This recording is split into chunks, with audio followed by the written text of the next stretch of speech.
Fala, filhotes, estão vivos? No vídeo agora nós vamos falar um pouquinho da obra A República, de Platão, da coleção Grandes Obras do Pensamento Universal, volumes 4 e 5, né? A obra completa, da editora Scala, segunda edição. Essa obra aqui, ó. A República, do filósofo grego Platão, que viveu entre 427 a 347, mais ou menos, antes de Cristo, o livro, escrito há mais de 2.300 anos, continua sendo uma obra de grande atualidade. Excluindo colocações que soam como insólitas ao moderno, parece que Platão está vivo entre nós, analisando sistemas de governo e seus instrumentos e mecanismos de poder, além de abordar temas sempre antigos e sempre novos, tais como a riqueza e pobreza, justiça e injustiça, verdade e mentira, guerras inúteis, descaso pela cultura e educação, abandono das classes menos favorecidas. Apresentado sob forma de uma sucessão ininterrupta de diálogos, A República é um livro que merece ser lido. Platão critica os governos, mas apresenta soluções para uma estratégia política perfeita e ideal. Depois ele vai rever isso aqui nas leis, né? Mas aqui ele vai postular a teoria do rei filósofo, né? Vamos ao capítulo 16, Sócrates, né? Chegamos finalmente, por meio de muitas dificuldades, a praticamente estabelecer que na alma de todo homem subsistem as mesmas partes que compõem o Estado, dispostas na mesma hierarquia. E o Glauco responde sim. E aí vai Sócrates, Glauco, sucessivamente. Sócrates, né? Não é, pois, inevitável que também o indivíduo seja sábio como o Estado e pela mesma razão? Por certo. E que, se o indivíduo é corajoso, também o Estado seja pela mesma razão e da mesma maneira, e ainda que em cada virtude o indivíduo e o Estado procedam de modo concorde? Sim, é de tudo necessário admiti-lo. Assim, Glauco, não receio dizer que um homem é justo da mesma maneira pela qual o Estado é justo. Também essa é uma consequência necessária. Não nos esquecemos, contudo, de sublinhar que o Estado já é justo porque cada uma das três classes que são.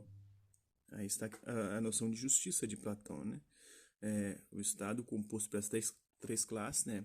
Os camponeses, os produtores, os comerciantes, né? Os trabalhadores, os artesãos, na base da pirâmide, no meio os guerreiros para proteger a sociedade, os de baixo da pirâmide produzem, o meio protege, garante a segurança da sociedade, e os reis filósofos em cima, né, governam conforme o bem, a justiça, a verdade e o belo, né?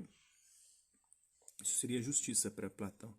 Não me parece que o tenhamos esquecido. Torna-se necessário, pois, relembrar que também cada um de nós será justo e exercerá a própria função quando cada uma de nossas faculdades exercerá a própria função. Convém realmente tê-lo sempre presente. Logo, a faculdade racional compete o comando porque é sábia e vigia toda a alma, ao passo que a faculdade emocional deve ser sua fiel aliada? Exatamente.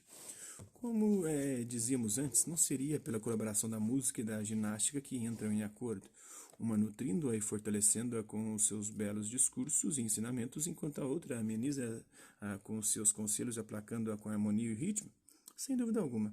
Essas duas faculdades, se assim alimentadas, se tornarem realmente habituadas e instruídas para cumprir sua própria função, haverão de dominar a faculdade concupiscível que na alma de todo homem ocupa a extensão maior e é por natureza insaciável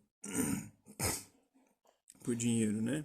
Isso é a parte concupiscível, quem se detém nessa parte da alma tem que ficar nas classes produtoras, né? A parte irascível, que é da força, do ódio, da guerra, né? Da violência, essa fica na dos guerreiros, e aqueles que cultivam a parte sapiente da alma, que é da conhecimento, vai para os reis filósofos, né?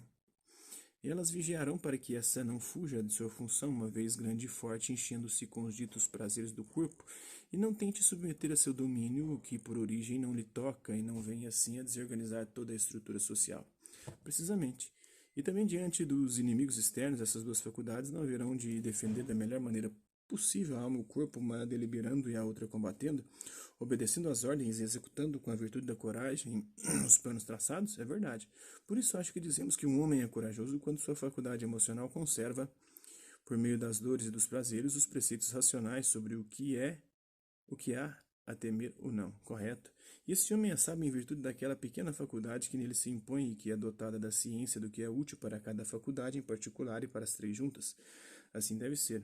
Mas dizemos que é possuidor da temperança em virtude de sua aliança e acordo, quando a faculdade que comanda e as duas que são comandadas concedem que o comando compete à razão e não entram em discórdia entre elas?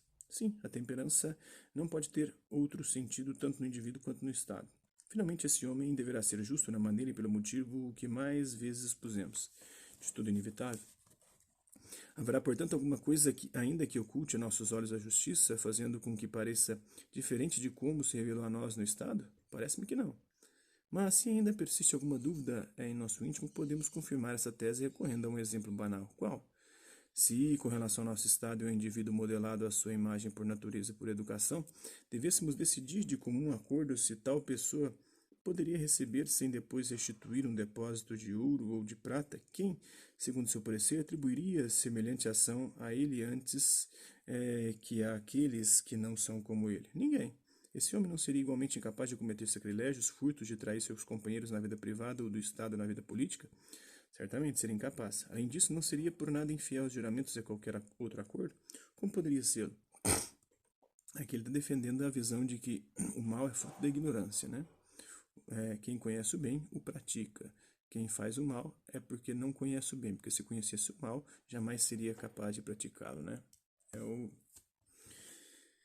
A concepção ética de Platão e de Sócrates, né, de que o mal só se faz por ignorância e o bem só se faz por conhecimento, por sapiência, por sabedoria.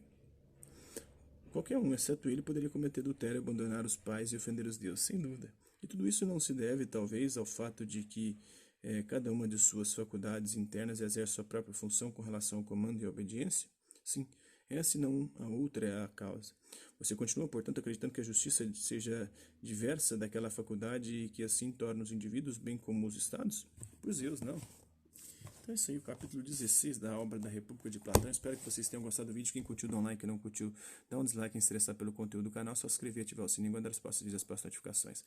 Deixe também seus comentários dizendo o que você tem achado dos vídeos e sugestões de temas e assuntos para serem abordados em vídeos posteriores. E colabore com o nosso canal, compartilhe os nossos vídeos e ajude-os a chegar ao maior número de pessoas possíveis.